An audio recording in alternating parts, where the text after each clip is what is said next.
Démangeaisons, brûlures, ce sont des signes que beaucoup de femmes connaissent, mais dont peu osent parler à haute voix. Aujourd'hui, on brise le silence. Infection vaginale fréquente, est-ce normal? Et à quel moment faut-il s'inquiéter? Nous sommes allés tendre notre micro aux citoyens, hommes et femmes. Écoutez avec nous ce qu'ils en pensent dans ce nouvel épisode de votre émission Santé. Coucou Naati. À quel moment on sait ou on sent qu'on a une infection vaginale? Bon, au moment où une femme commence par ressentir des démangeaisons, des rougeurs au niveau de ses lèvres vaginales. Quelles sont vos dispositions que vous prenez alors? Bon, les dispositions que je prends, j'essaie de porter des caleçons propres. Au moins changer son caleçon 2 fois par jour. À quel moment une femme sait qu'elle a une infection vaginale? Je dirais quand il y a des démangeaisons et quand la couleur des pètes blanches change. Des fois c'est trop foncé, et ça, vraiment la couleur des pètes blanches c'est blanc, mais des fois c'est jaune. Voilà, quand c'est jaune, on peut dire qu'il y a infection. En dehors de ça, je dirais quoi? Quand il y a des odeurs, voilà, des odeurs de poisson. En tout cas, quand il y a odeur quand même. Poisson pourri. Voilà. C'est pas toutes les fois qu'il y a odeur, mauvaise odeur, on peut dire et infection. Des fois après les règles, en même temps, le vagin dégage une mauvaise odeur. Alors monsieur, dites-nous, qu'est-ce que vous savez des infections vaginales chez la femme?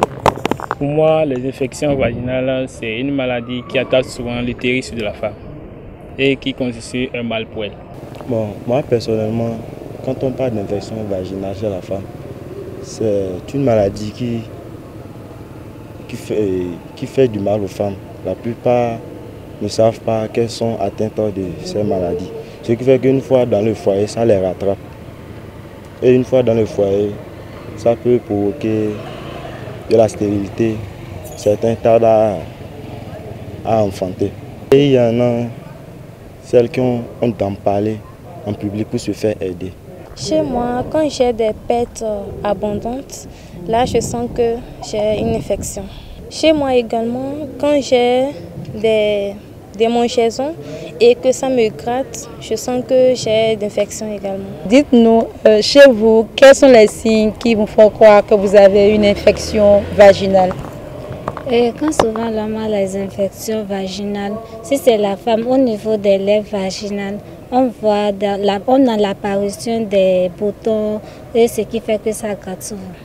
Il y a l'odeur forte souvent au niveau de l'entrejambe.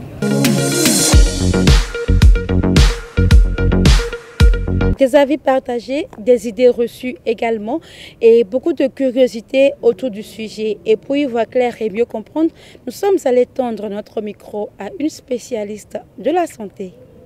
Bonjour Madame Maouli Konto, vous êtes sage-femme au CHUD et en même temps spécialiste en santé sexuelle et reproductive. Alors on voudrait savoir ce que c'est qu'une infection vaginale. On peut entendre par infection vaginale toute multiplication de micro-organismes qui affectent le vagin. Elle peut être causée par des agents pathogènes tels que les bactéries, les champignons ou des parasites. Quels sont les signes? Les signes. Ok, les infections vaginales peuvent se manifester par divers symptômes.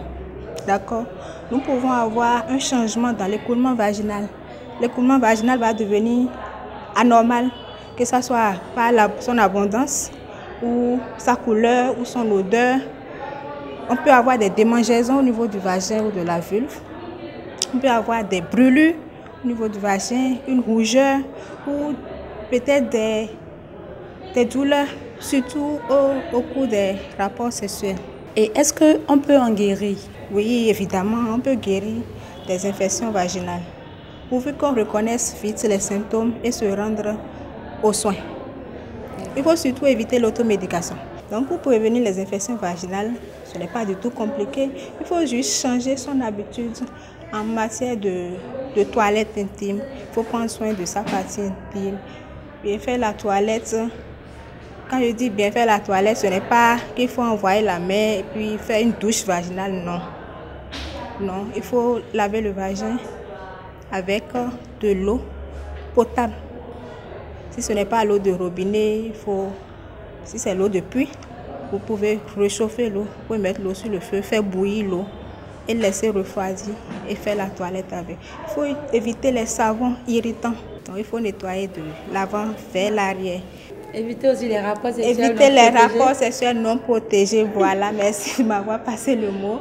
Éviter les rapports sexuels non protégés. Il faut souvent utiliser le préservatif. Infection vaginale, ce n'est ni à prendre à la légère, ce n'est ni honteux.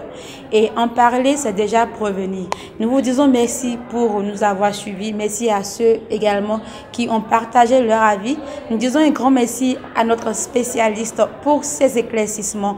On se dit à bientôt pour un nouveau numéro, pour un nouvel épisode sur votre émission santé Kukonati. Bye bye.